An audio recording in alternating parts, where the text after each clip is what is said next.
Hello दोस्तों, राधे राधे, जय श्री कृष्णा। आज मेरे चैनल में आप सभी का स्वागत है। और कल 28 नवंबर को मेरे लिए बहुत खुशी का दिन है। वो डबल खुशी का कारण है कि मेरे नीम करौली बाबा जी का भी जन्मदिन है और उसी दिन मेरी बेटी का भी जन्मदिन है। मुझे बहुत आश्चर्य हो रहा है कि बाबा जी में और मेरी बेटी में तो ज़मीन आसमान का फ़र्क है। लेकिन मुझे काफ़ी खुशी है कि मुझे दो दो बर्थडे सेलिब्रेट करने का मौका मिलेगा और इस मौके पे मैं कुछ विशेष जानकारी आप सभी को देना चाहती हूँ। इस मौके पर मैं आपको नीम करौली बाबा जी के बारे में विशेष जानकारी देना चाहती हूँ और कैसे वो मेरी ज़िंदगी में आए। मेरी ज़िंदगी में धीरे धीरे वो सुधार उनके आशीर्वाद से ही हो रहा है। मैं बिल्कुल अकेली थी, मुझे ऐसा लगता था कि कोई नहीं दुनिया में। और मैं बाबा जी की पूजा करती थी, उनके हनुमान जी के स्वरूप का।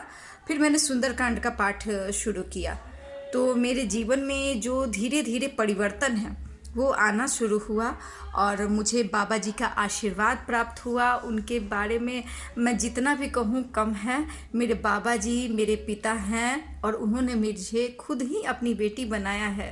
मेरे सर पे उनका हाथ है और ये बहुत बड़ी बात है और ये उन्होंने खुद आकर मुझे बताया है। तो मैं आगे की वीडियो में उनके बारे में और भी बहुत कुछ बताने वाली हूँ कि कैसे क्या हुआ। लेकिन अभी मेरे बाबा जी का जन्मदिन है, तो उनके बारे में कुछ विशेष जानकारी आप लोगों के साथ मैं साझा करने वाली हूँ। तो आइए जानते हैं। मुझे इनके बारे में बिल्कुल भी पता नहीं था दोस्तों कि हनुमान जी के स्वरूप का अवतार भी हुआ था नीम करौली बाबा जी के रूप में, और मैं कभी जानती भी नहीं थी। तो इसके बारे में कभी और बात करेंगे। अभी बाबा जी के चमत्कार, उनके जन्म स्थान, उनकी कथा के बारे में जानते हैं। तो थोड़ा सा वीडियो तो लंबा होगा ज़रूर, लेकिन आप लोग देखिए और जानिए उनकी कथा को। आइए स्टार्ट करते हैं।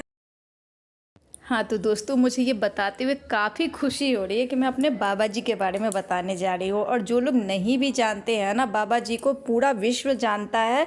और हम ही लोग जैसे कुछ अज्ञानी हैं जो अभी तक उनको नहीं जानते, जैसे मैं थी।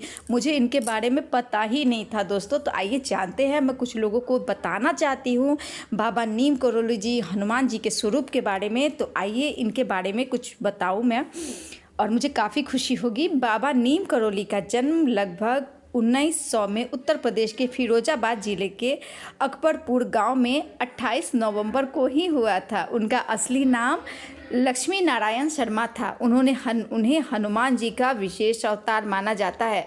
उनके भक्तों में उनका विशेष महत्व है और उनकी मृत्यु 11 सितंबर 1973 को उन्होंने वृंदावन में जाके महासमाधि ली थी।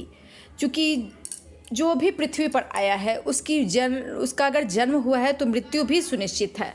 तो उसी प्रकार से है। तो आइए जानते हैं। तो अब इसके बारे में थोड़ा सा विशेष रूप से जानते हैं। बाबा नीम करौली को हनुमान जी का अवतार माना जाता है। उन्होंने अपने चमत्कारों और करुणामयी सेवा और सरल जीवन शैली से जाना जाता है। बिल्कुल सरल जीवन शैली, बिल्कुल साधारण जीवन शैली से दुनिया के लाखों भक्तों का कल्याण किया उन्होंने। और उनका जो समाधि स्थल है, जो कैची धाम, जो नैनीताल में स्थित है, वो बहुत प्रसिद्ध है। उससे जुड़ी हुई विशेष कथा है। जो लोग नहीं जानते वो मेरे वीडियो के माध्यम से उनके महत्व को जाने, उनकी कथा जाने। आप भी बाबा नीम करौली जी के भक्त बन जाएंगे। हनुमान जी के रूप में उन्होंने हनुमान जी का अवतार माना जाता है। भक्तों का मानना है कि उनमें हनुमान जी की भक्ति और शक्ति का अंत था। वो रूप भी परिवर्तित कर लेते थे और वो हनुमान जी के रूप में जाने जाते हैं क्योंकि काफ़ी गहराई से उसका प्रत्यक्ष प्रमाण उनके जो नज़दीक पास लोग रहते हैं उन्होंने खुद उनको देखा है। तो आइए जानते हैं। उनकी कई चमत्कारिक कथाएं हैं, जिनमें एक बार भंडारे के लिए पानी को घी में बदलने की कथा है। यानी पानी को पूरी तलने के लिए डाला गया और वो घी में बदल गया। एक सैनिक को गोली से बचाना, एक प्यासे गांव के खारे पानी को मीठा बनाना करना शामिल है। उन्हें हनुमान जी का अवतार माना जाता है। वे अपने भक्तों को अवसर बिना कहे ही उनकी पीड़ा को हर लेते हैं, उसे दूर कर देते हैं। लेकिन सबसे पहले मन में उनके प्रति भक्ति और विश्वास होना चाहिए। इंसान का अपना कुछ कर्म फल होता है। हम लोग सोचते हैं हम लोग सब कुछ अच्छा कर रहे हैं, लेकिन हम लोगों से कुछ बुरा भी होता है। तो इसमें भगवान को दोष देना बिल्कुल सही नहीं है। हाँ, मन में तकलीफ होती है। खैर, अब आगे बढ़ते हैं। इनकी कुछ चमत्कारिक कथाएं हैं।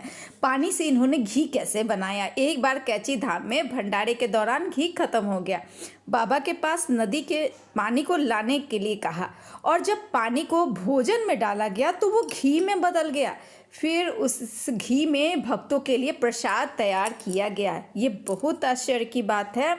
और मैंने अभी भी कैची धाम में इसका प्रमाण है। उनके बगल में जो नदी है ना, खारे पानी को उन्होंने मीठा बनाया। बाबा ने गांव के खारे पानी वाले कुएं को मीठे जल में बदल दिया, जिससे वहां के प्यासे लोगों की प्यास बुझ सकी।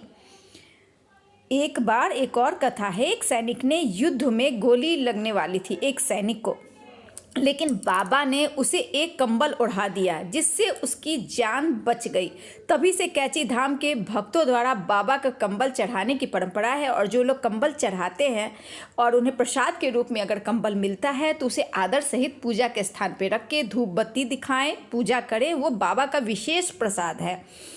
और एक बार श्रीलंका का भी इसमें वर्णन किया गया है। एक बार बाबा के शिष्य निर्मलानंद ने बाबा से पूछा कि क्या उन्हें कैची जैसा कोई स्थान देखा है।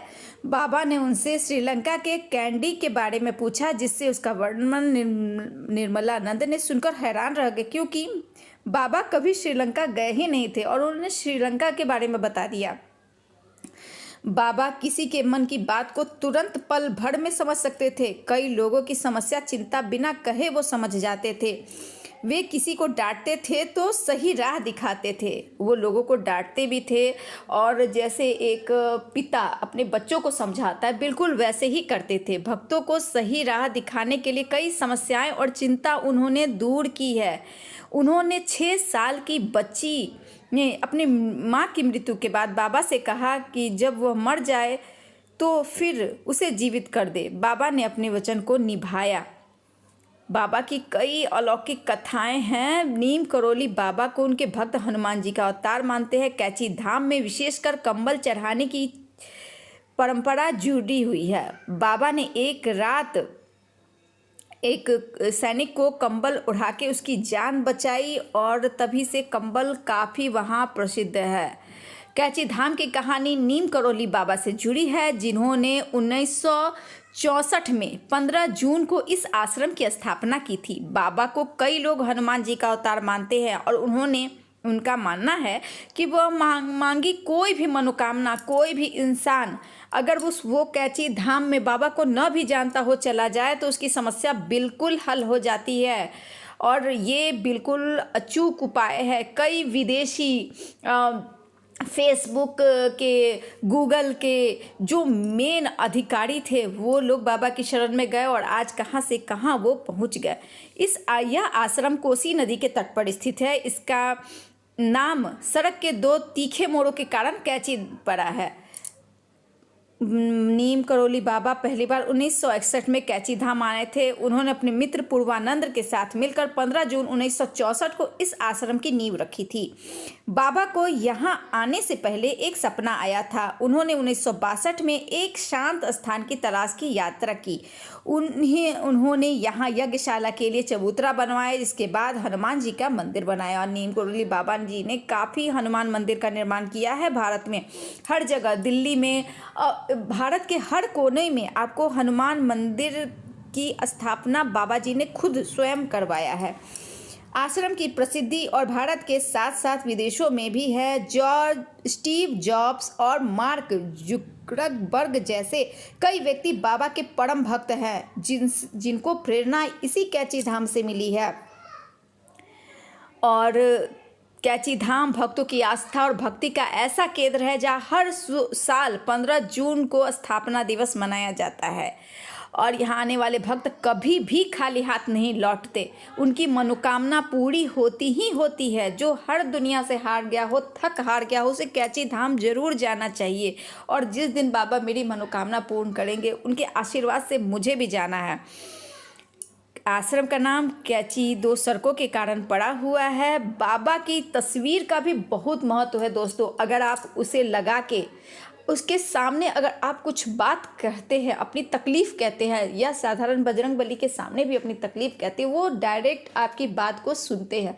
वो बोलते हैं कि उनकी तस्वीर के सामने आते ही व्यक्ति उनको दिख जाता है, अपनी तकलीफ़ कहिए, पीड़ा कहिए, वो सारी तकलीफ़ पीड़ा सुनते हैं। बाबा नीम करोली की तस्वीर देखने से सकारात्मक ऊर्जा जागृत होती है, घर में सुख शांति आती है। माना जाता है कि उनकी तस्वीर घर में रखने से परिवार के सदस्यों को के ऊपर उनका आशीर्वाद बना रहता है, नकारात्मक ऊर्जा दूर होती है, मन की शांति मिलती है, सुख समृद्धि का वास होता है। और ये बहुत बड़ी चीज़ है दोस्तों। और मैं भी बाबा को नहीं जानती थी, लेकिन बाबा के आशीर्वाद से मैं उनसे अपने दुख सुख को बांट सकती हूँ। मैं कहूँगी कि जो लोग बाबा नीम करोली को नहीं जानते, एक बार इनकी उपासना करके देखे, पूजा करके देखे, आपका जीवन धन्य हो जाएगा। तो बाबा के जन्मदिन के दिन मेरा ये वीडियो आप सभी को कैसा लगा ज़रूर बताइएगा। और बाबा नीम करोली के कैची धाम के महत्व को उजागर करते हुए मुझे इतनी खुशी हो रही है। शायद मैं नहीं, बाबा के अनेक भक्तों ने इस पर वीडियो बनाया। तो मेरा ये वीडियो पसंद आया तो चैनल को बिना सब्सक्राइब किए मत जाइएगा और लाइक ज़रूर कीजिएगा। ऐसे ही उनकी कहानियों का विस्तार पूर्वक वर्णन मैं अपने वीडियो में बताऊंगी। राधे राधे, जय श्री राम।